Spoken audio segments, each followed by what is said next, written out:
Hey, GoBen here. Team building is essential to Zenless Zone Zero, so essential that it might even be worth sometimes considering ranking teams rather than just agents. How you mix and match all of these different characters, their additional abilities, and their kits creates a fluid playstyle that varies from team to team. So we'll look at how to form teams, including anomaly ones, with some examples of some top performing compositions in our current endgame. So like and sub and share if you want help out, and let's begin. First, let's look at additional abilities. These are bonuses to agent kits that buff them or even the whole team when fulfilled, and most of the time they can be used once you achieve a simple condition of a matching faction or attribute. So for example, Nicole with Ambi for the faction match, or with Zhu Yuan for the attribute match. But as we saw with Zhu Yuan, future characters can in fact change this up a bit, as she can use her additional ability if she has a matching faction member. But instead of the other condition being the attribute, she can instead activate hers as long as she has just a support agent in her team. Additional abilities can range from incredibly strong, like 30% crit rate, to some niche cases like Rena, who buffs a specific niche that may not be relevant in the team. So it's important to consider these abilities, but you can also play around some of them, and that will lead to some creative team building. But for most cases, try to match agents to get these bonuses. So how do we form a team? First, we must consider our playstyle. Do we want to have a standard hypercarry composition or an anomaly composition? Let's start with hypercarry teams. Hypercarry is for a unit that will be doing pretty much most of the damage in a team, and the focus of said team is to enable the DPS as much as possible. This is done by slotting in a support and a stun unit. The main DPS is most of the time an attack one, but anomaly DPS can technically run a hypercarry composition too. The support gives the main DPS buff, enables quick assists, and can even debuff enemies, or to amp the damage of the main carry as much as possible. They can also help with anomaly application, which can be important, as all elemental disk drive sets get bonuses from anomalies. For example, a 28% crit rate buff when hitting a burned enemy with Inferno Metal equipped.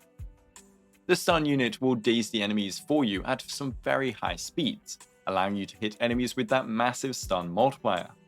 It can be 1.5 times, but some enemies go even higher, and in some cases like Lycon, they can even manipulate and buff this multiplier. Having your DPS go ham on an enemy is cool, but imagine doing that with at least a 1.5 times multiplicative buff. I've also seen some dual support teams, which would mean double the buffs. One major problem here is the lack of daze. Can they be a replacement for the massive multiplier increase as well as the quality of life and survivability and chain attacks? I don't know. Another problem can be buff saturation. Lucy and Sukaku notably have massive combat flat attack buffs, and so having both of them together greatly saturates this stat. It's important to bring a stun unit over a second support when considering a unit like Zhu Yuan or Korin, as both of these units get a large damage percent buff when attacking specifically stunned enemies. They also are burst DPS that want to unleash their full combo at once, and they can be knocked down and lose a lot of damage if the enemy is up and swinging. As for the stun unit, I reckon the defense class may be able to bring a similar niche with different benefits. We really have to wait and see until more of these units come out. But Ben, for example, can perform very high dazing parries, big EX specials, and then swap back out whilst providing defensive utility. His sudden burst of damage when fully built is also surprisingly good.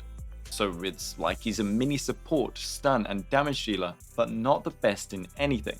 And we'll see if that carries on to the next defense agent that releases. So he can't on-field stun as well as a Lycon could, but he can unleash a bunch of daze out of nowhere. So for some example hypercarry teams, we have the following: Lucy, Soldier 11, and Khalida. I don't have Khalida, and I run Lucy, Soldier 11, Ben, for example, which is still pretty strong. Next, Nicole, Zhu Yuan, and Ambi, which is coincidentally my second team. And a very meta team from the first half of 1.0 is Sukaku, Ellen, and Lycon. But then comes the case of some units not wanting a standard hypercarry composition. This can be the case of Anton, who really wants Grace on his team, and so he can't fit both a stunner and support agent in that one slot. There's also the case of some agents that have a hypercarry team still being played with an alternative anomaly team, with an anomaly unit in the third slot. So it's time to look at these teams. I have a full video explaining how anomalies and disorder work if you need that, and I will assume you know the basics. Anomaly compositions are still really weird right now, as we only have 2 characters specifically made for it, and we are still in 1.0, where we are figuring things out. In other Gacha Games 1.0 versions, we also had some really weird teams that worked out at the start, but they fell off as the game progressed compared to properly built compositions. And since Anomaly is not about the kit multipliers themselves, but instead buffs, anomaly application, build time, and more, it's hard to gauge how strong a unit can be for Anomaly outside of the Anomaly class itself.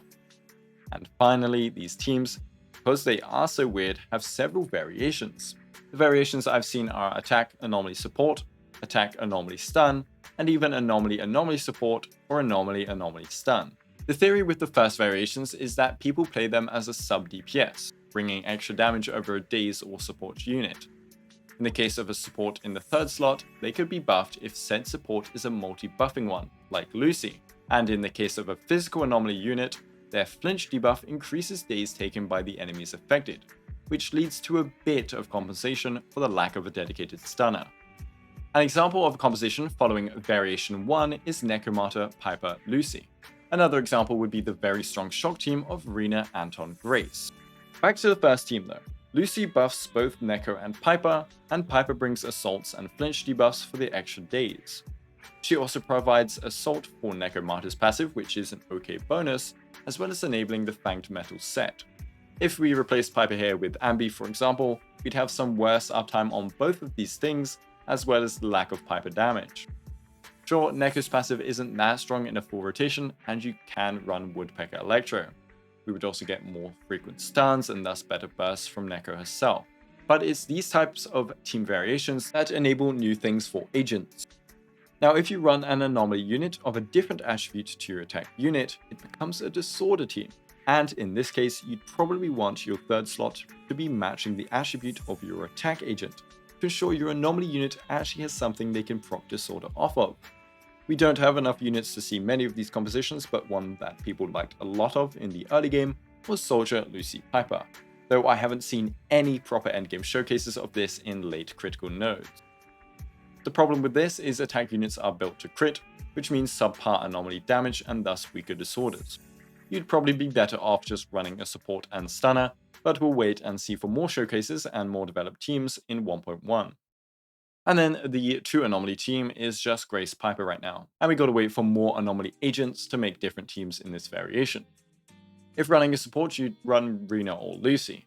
You'd build up physical with Piper, swap off before it actually procs, and then build up shock on Grace, swapping back onto Piper to proc assault and front load all of those juicy shock ticks.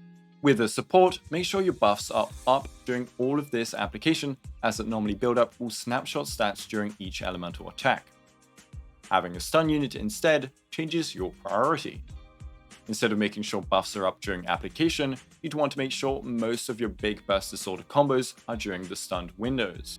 In the end, you can run what you like and build around the unit, and it could work decently.